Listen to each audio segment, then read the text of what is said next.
कल रात को जब रऊफ साहब पे हमला हुआ उसके बाद मुझे पैगाम मौसूल हुआ है कि अब आपके बाहर आके क़यादत करने का वक्त आ चुका है।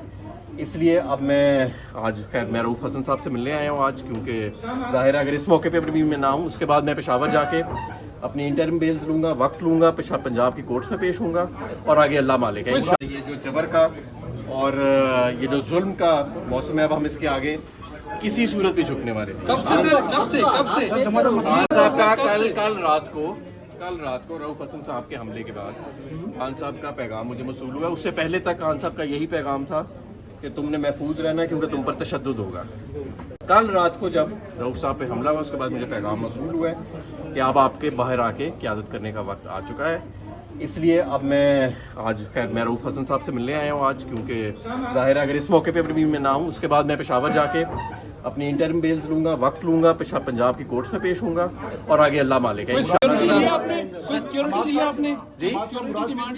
कोई सिक्योरिटी नहीं, अल्लाह की सिक्योरिटी जी। सब बाहर निकलेंगे अब इंशाल्लाह।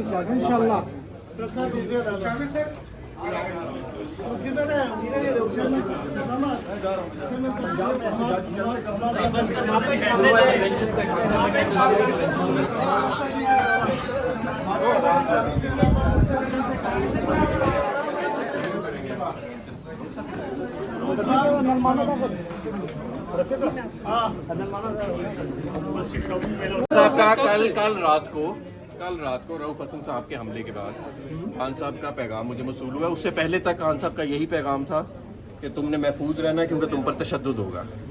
कल रात को जब रऊफ साहब पे हमला हुआ उसके बाद मुझे पैगाम मौसूल हुआ है कि अब आपके बाहर आके क़यादत करने का वक्त आ चुका है। इसलिए अब मैं आज खैर मैं रऊफ हसन साहब से मिलने आया हूँ आज, क्योंकि ज़ाहिर है अगर इस मौके पे भी मैं ना हूँ उसके बाद मैं पेशावर जाके अपनी इंटरिम बेल्स लूँगा, वक्त लूँगा, पंजाब की कोर्ट्स में पेश होऊंगा और आगे अल्लाह मालिक है। जी कोई सिक्योरिटी नहीं, अल्लाह की सिक्योरिटी जी। सब बाहर निकलेंगे अब इंशाल्लाह।